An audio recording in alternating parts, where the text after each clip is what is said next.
Welcome to Wyckoff Power Charting. We have a super special episode today. We are going to talk about the fall teaching cycle. The thing for the last 30 some years that's so exciting in the fall is not the start of football season or baseball playoffs or other things. It's really the beginning of the Wyckoff educational cycle, and this has been going on for a very long time, and I'm happy to say that it continues, it endures. And we have a very special guest with us today, Bogomazov, who is my dear friend and my fellow teacher, and we have been in the classroom many times together, and I'm really happy to have him here. Roman, welcome. Well, Bruce, thank you for such an introduction. Wow, I don't know if we can compete with football, but we definitely are going to catch attention of our Wyckoff followers for sure. Yeah, starting the new semester. Well, Richard D. Wyckoff said this is the greatest game. It is. It is the greatest game. Yeah. So, and they keep score every day. That's so true. Well, Roman, I'm very excited because you are on the verge of starting your fall teaching cycle, which I think is a fabulous continuation and contribution to the whole Wyckoff Method education process. I get no more questions than the questions that I get from fellow Wyckoff Nation members who want to talk about the fall class cycle. And so that is what I'd like for us to do today, in addition to us talking about markets. And so that's my goal for today. And I'm sure that you have some thoughts too about that. Well, let's just do it. Yeah, let's get to it. One announcement is that very special events coming up on September 18th, and it is the TSSAA SF Virtual Fall Conference. For the second year in a row, the conference is going to be virtual, and it is going to be included with TSSAA SF membership. And membership is not expensive. It's a super value. You get content throughout the whole year. And not only do you get webinar content, but there's great content on the website and other things that we're doing. We also have a great webinar coming up on September 2nd. And so lots of good things planned for the remainder of the year and into next year. So go to tsaasf.org, check it out, become a member, attend the conference. If you're a member, you can also watch the webinar recorded. So it's available to you on an on-demand basis later on if you can't spend the entire day in front of your computer. So, and also I'd like to also make the point that Alessio Rutiliano, who is the very great crypto analyst that works with Roman at Wyckoff Analytics, is going to be one of our featured speakers. So Roman, I think that's very cool that we're going to have Alessio. Well, I'm just excited that TSSAA is extremely active right now under Bruce's guidance as a chairman. And, the team is fantastic. Creating all of these events, creating such immense value. And I believe, Bruce, it's just only $75 per year membership. That's correct. And also unbelievable value. As a super additional bonus is that everybody who's in the TSSAA SF is also by membership, a member of IFTA, the International Federation of Technical Analysts, which is all the technical societies throughout the world. Lots of great content comes from IFTA, journals, webinars, and so on every year, including a super fall conference is coming in October, and yours truly is going to be one of the speakers. So anyway, great event. And so we're going to pause right now and make a screen change here, and then we will be right back and continue on. Ramon's fall teaching cycle begins actually starting next week. And I really wanted to talk a little bit with Ramon here about the course offerings that he has, because I get so many questions, and it's much better to have Ramon answering these questions and talking about the great courses that he teaches. And I'd like to say this, that I've been teaching Wyckoff for, gosh, 30 years in the classroom, many of them with Hank and Ramon. And Ramon and I have been collaborating in the classroom for 25 years, which is remarkable. And I'm amazed that you look so young, Ramon. I just don't change the picture. That's my secret. Oh, okay. I'm going to remember that. Yes. The thing that is amazing here is that it was very expensive to take a graduate level accredited college course in market analysis, and I taught many of the classes at the graduate level. Here, you are teaching with the same high level of excellence that we had in the classroom. I think you've elevated that excellence because of your incredible teaching style and your commitment to the educational process in Wyckoff. And so could you just take a minute and tell us a little bit about the class that's coming up here starting next week? Absolutely. We actually have 3 classes that are going to have open door on Monday, Tuesday, and Wednesday sessions. This is where you can come, you don't have to pay, and just be there with us for 2.5 hours. That's the duration of the class on Monday and Tuesday, and then Wednesday is an hour and a half, and just see what we do and see, whether this education is for you. All of our education is based and deeply rooted into the Golden Gate University program that Hank and Bruce has created back in the early 90s for Wyckoff methodology. I feel very proud how we, took that material, extended it, made it more practical, and just incorporated a lot of new stuff, because the method is always evolving.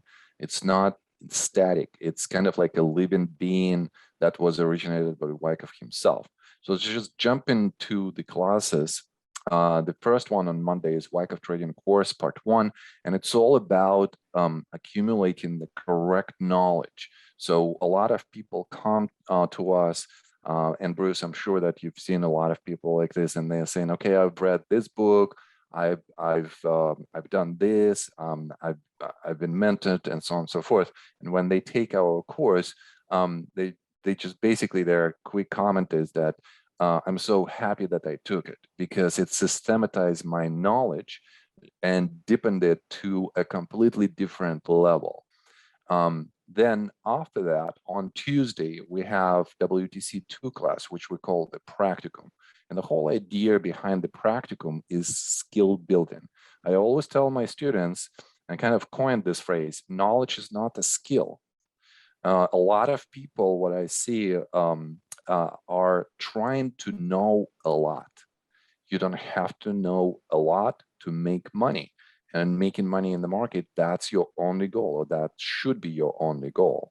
So what we do in the practicum class is we take the knowledge from WTC1 class and we start applying it on the market, and we just drill and practice and practice and practice each session. So 15 sessions, we just do exercises, and we go deeply into the visual recognition, into the understanding of the concepts, into the nuances and variations of each and one of them. And then on Wednesday, this is probably one of my favorite classes throughout the week, when Bruce and I get together for market update. And for an hour and a half, we go through the markets, we go through the sectors, through the groups, into the stocks, into different assets. And it's just a very lively discussion that students enjoy so much. And we've been doing this for a while. We've actually, Bruce, I believe this is the 5th or the 6th year that we've been doing this. So wow. I think that we're pretty good with that. Wow. And then I want to mention two more things. So Wyckoff tape reading lab, and I'm just looking at this live education tab here. So Wyckoff tape reading lab is something that was created last year or even this year. And I conduct that class with William Reardon, who has become, a dear friend. And he is just an amazing chart reader and tape reader. And I would definitely recommend anybody who wants to become extremely technical in how to read the chart to attend those sessions. Check out, free offerings. And then also want to mention the Wyckoff Crypto Discord that we have, that Alessio is an leader on this product. And he's just a rising star.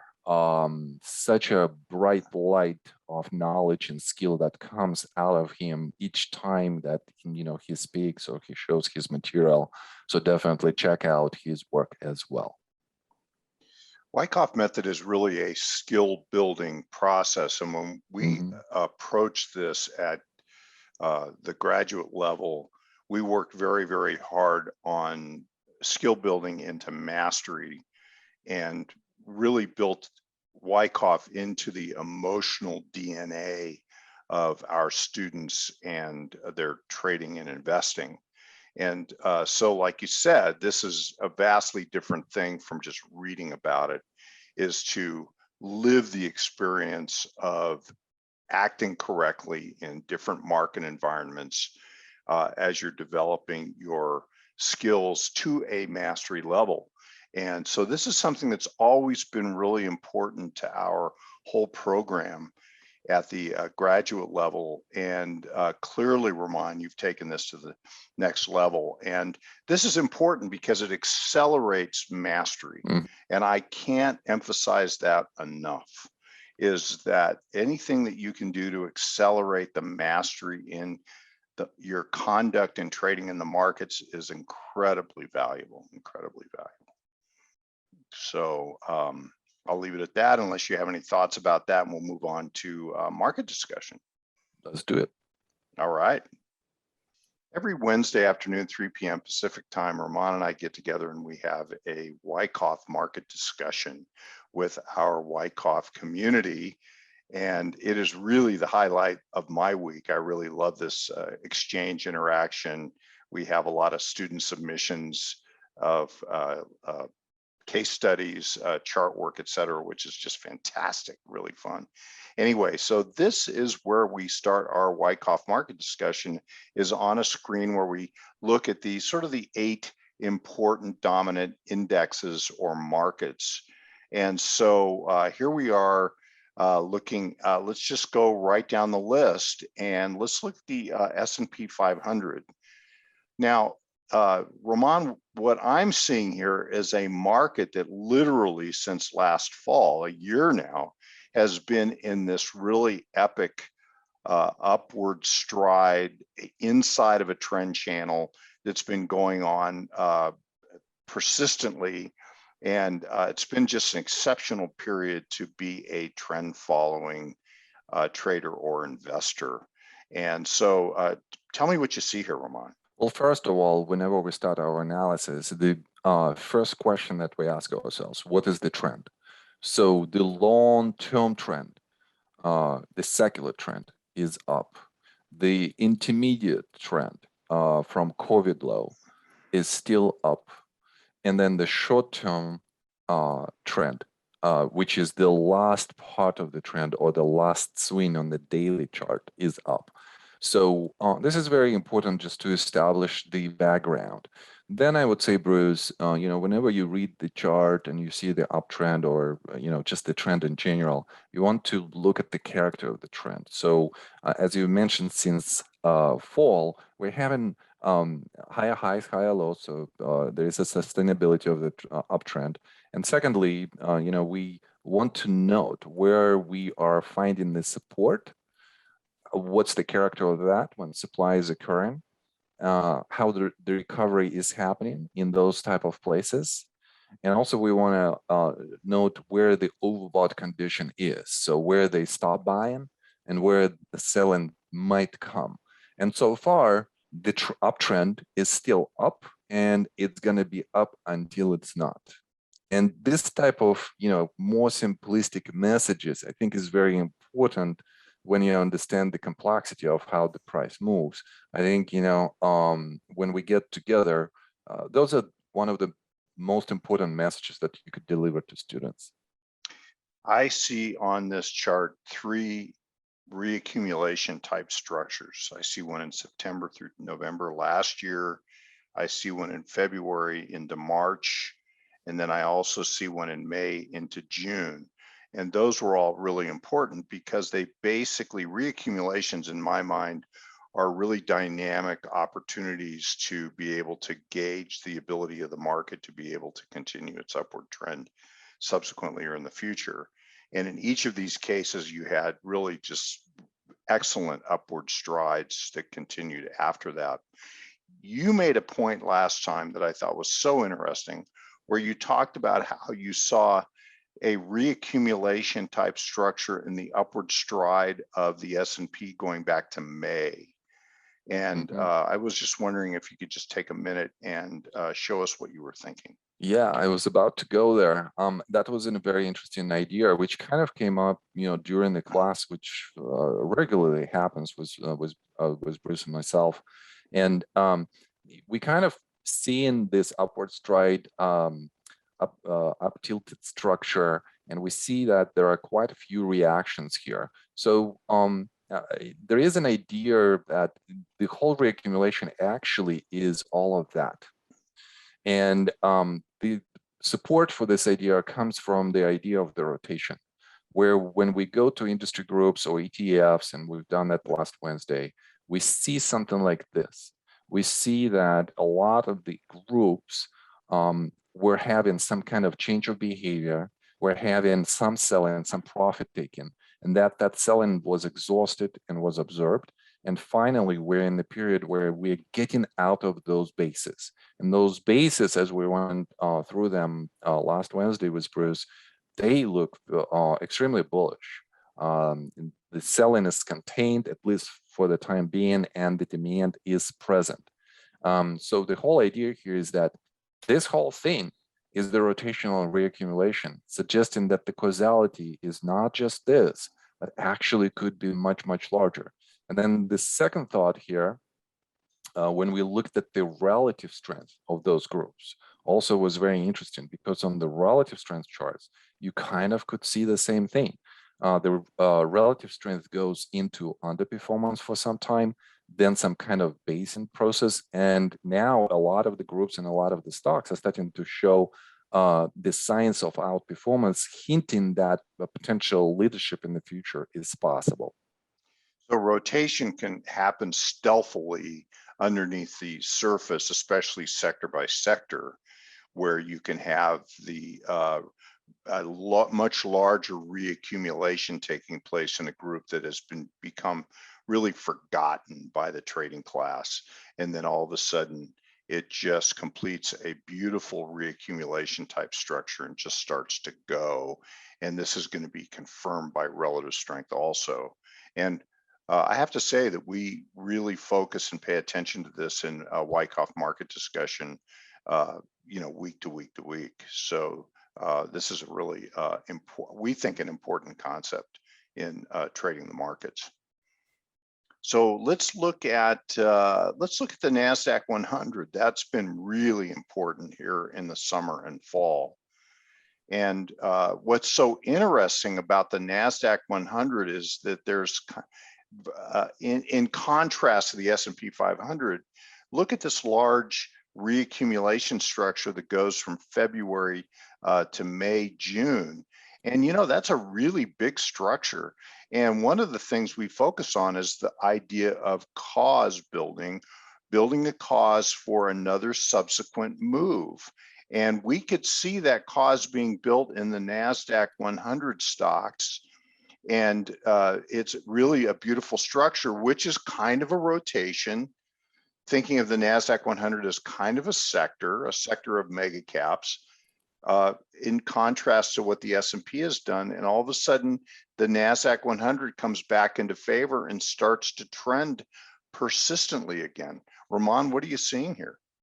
Yeah, the rotation that started to happen in February, back in February, and especially into March, was really devastating, especially to stocks like ARK stocks, momentum stocks.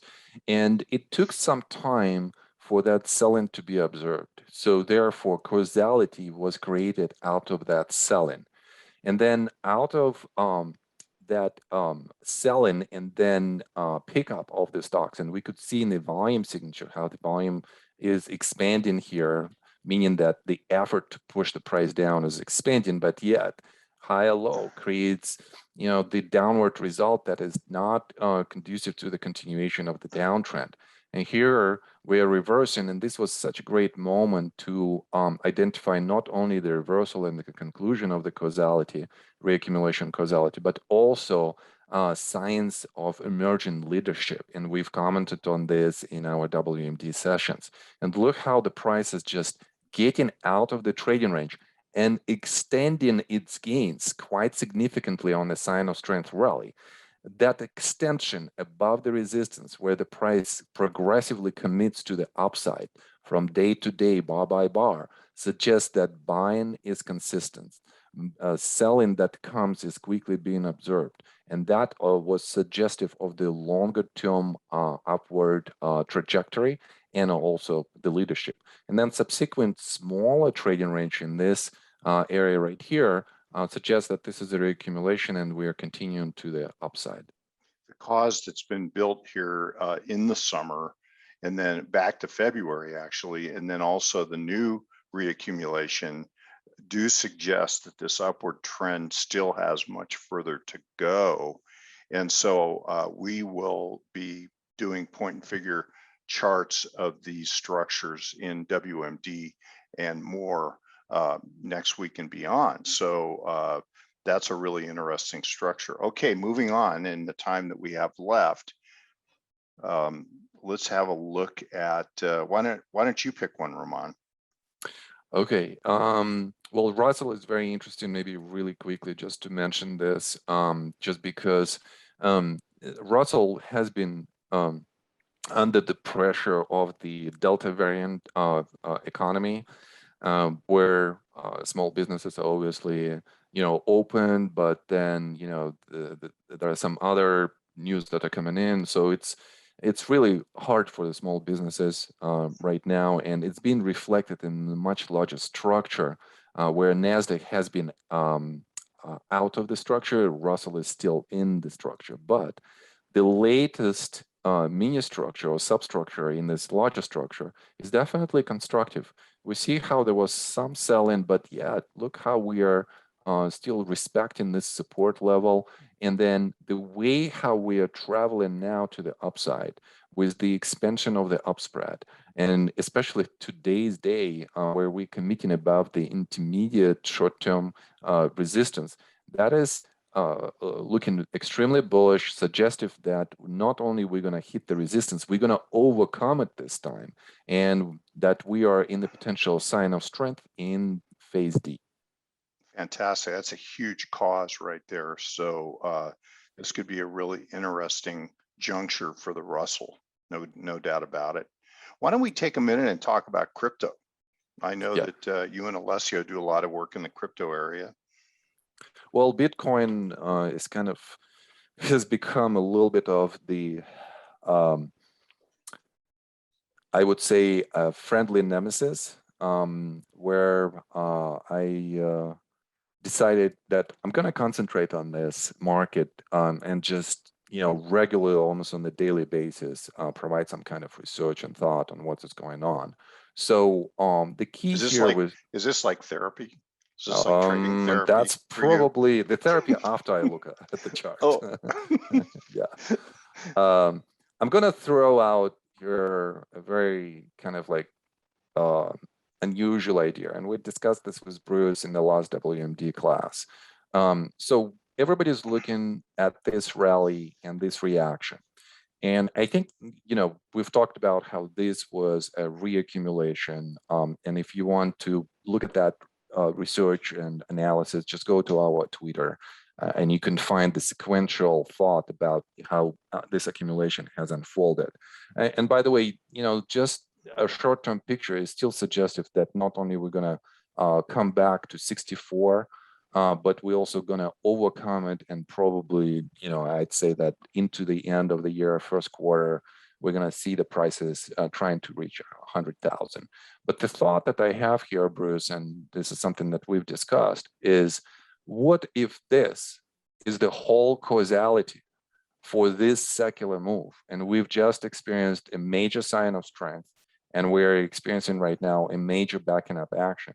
In this type of the scenario, the way how, let's say, Bruce would be taking the counts would be just astronomically huge.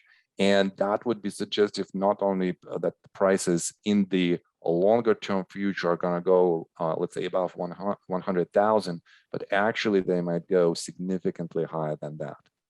Well, what's so fascinating here? Well, first of all, that little reaccumulation that you identified that we just went through, yes, right there, that point figure count reaches up into the 80,000+ zone.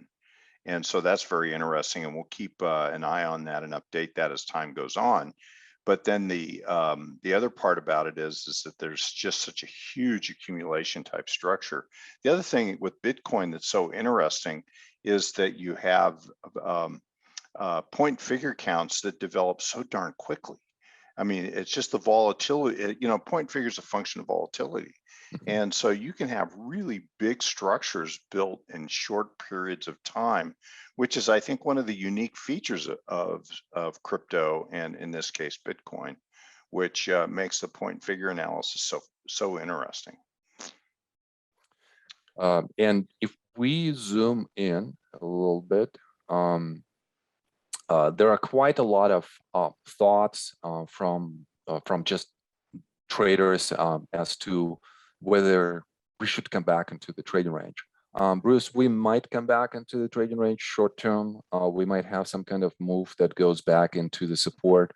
But so far, all of the reactions that we see have two characteristics. First of all, there is non-aggressive supply that comes in, so the profit taking is somewhat limited. And secondly, every time there is some kind of profit taking, there is almost immediate recovery. So I don't see anything damaging long-term or even short-term for Bitcoin. Fascinating. Now, let me, we have less than a minute left. So let me just ask you this question very briefly. And that is that in your experience with analyzing Bitcoin, and remember, we're not making any recommendations here. This is all for educational purposes. And so we just want to be able to share the principles of Wyckoff with you all so that you can apply it in the markets that you work in and use good risk management. But let me ask you, Roman, how does Bitcoin trade compared to other markets? Is there a distinction? Well, there is definitely a lot of speed, velocity, overextensions. There are quite a lot of shakeout type of actions.